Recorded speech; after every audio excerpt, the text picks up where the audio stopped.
What it do, y'all? Bread Tuck Legacy, man. Houston Texans versus the Oakland Raiders. Man, we came out of that thing, man, 27-24. I apologize for my lateness on this video, man. A good friend of mine was opening up a daycare and she shows up for me, so I had to show up for her. And this happened during the Texans game. I don't miss Texans games. But when people show up for me, I gotta show up, man. If this was anybody else or something, man, I'd have been like, hey, God bless you on opening up your daycare, man. But I'm doing what I do. But I had to pull up for it, man. And also, I'm talking a little low because, man, it's 1:30 a.m. and my baby is asleep, man. I don't want to wake my baby. So I had to watch a recap of the game. Or excuse me, I had to DVR the game and then watch it. Now check this out, man. When you already know the outcome of the game and you're sitting and watching the game, that's dedication. Okay? And also, man, I'm sitting watching the game. I already know the outcome of the game. I can't even get into the game because I know the outcome of the game. Usually I watch the game, live with everybody else. I'm standing up, I'm hyped. Man, I already know the outcome, so I'm just, I'm really just chilling, man.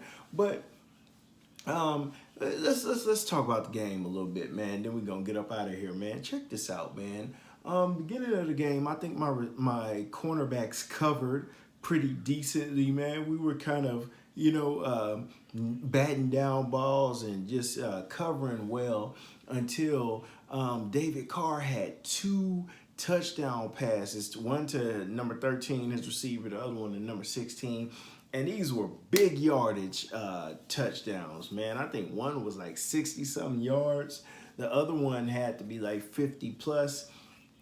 But I don't know, man. And I tell you what, man, these aren't big name receivers, man. I just think we need to do better in the secondary. And then also, your boy J.J. Watt, man, he makes a couple beautiful tackles, man. And he had the big J.J. Swat pass that he batted down, but he makes a beautiful tackle and gets hurt on that tackle. Then we find out later on that J.J. Watt is done for the season. Now, in Houston, man, we all love J.J. Watt. He raised the money for Katrina. J.J. Watt's going down as a legend. He's going to be considered the greatest Texan ever when he leaves the game. But man, we may have to have a serious conversation about J.J. Watt moving forward, man, because he's having way too many injuries. And he's due for some big money next year for the next 2 years, man. I think like 15 million and 17 million. But I'm hearing that money isn't guaranteed. He got all his guaranteed money.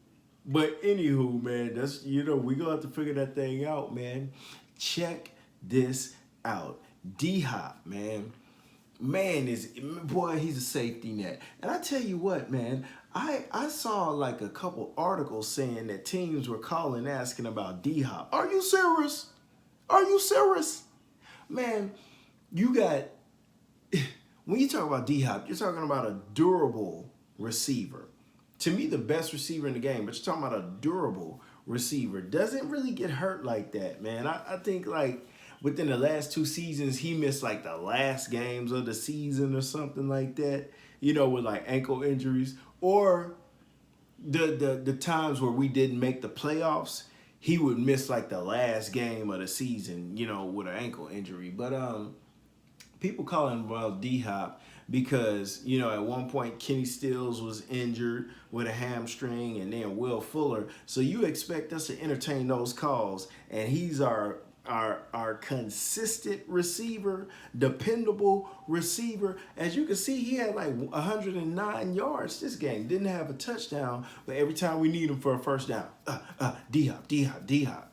Man, and speaking of receiving, man, this guy Fields, man, this tight end, we got this big 6'7" tight end, man. This dude has 6 touchdowns on the season, man, leading our receivers in touchdowns, man. I tell you what, we haven't had tight end play like this since Owen Daniels, man. And we got this guy, this big tight end, a big target with 7 touchdowns, man, and I'm loving it. Um, that just shows you the versatility of D-Hop, man. Watson, man. Watson spreading that ball around, man. D-Hop, I got you. Fields, I got you. Kiki QT, when you're on the field, I got you. Kenny Stills, Will Fuller, Akins, who had a horrible game, man. Boy was missing passes, man. But we came out on top, man. And this guy, Deshaun Watson, oh man, he makes a play where he got kicked in the face and still scores a touchdown. He was down on the field for a second, and if I was watching that game live, I'd have been holding my breath, but I'm watching what I recorded, so I know he's all right. But I would love for him, man, protect Deshaun Watson at all costs. I need him with one of the Michael Vick shields in his face mask, man. And speaking of protecting him at all costs, man, Laramie Steels, man. I hope my boy is okay with the shoulder injury. And he had a penalty this game, man. They say he got 8 penalties on the season. We only played 8 games, but he protects Deshaun Watson. So his penalties I kinda look past. I'm not gonna front, man. But Bill O'Brien, man. Bill O'Brien calling these ballsy plays, man. We were on our side of the field on 4th down and went for it and got it, man. Bill O'Brien's he's going for it, and I love it. And because he's going for it, we're 5-3. Now next week we play Jacksonville. That's an early game. We play at 8:30 in the morning, man. And I need us to handle business. You know, division game, beat Jacksonville and move on to 6-3, man. It's a beautiful week, man. The Texans won. The Astros are 1 game away from having another World Series championship, having 2 championships like the Houston Rockets. And speaking of the Houston Rockets, my boy Russell Westbrook had a triple-double last time he played, man. Houston sports is beautiful right now, man. But y'all know what it is. Bread Tuck Rob, Bread Tuck Legacy, and this is dedication. Recording the video still and watching the game after you've already known the outcome. Who else is doing that, man? H-Town all day.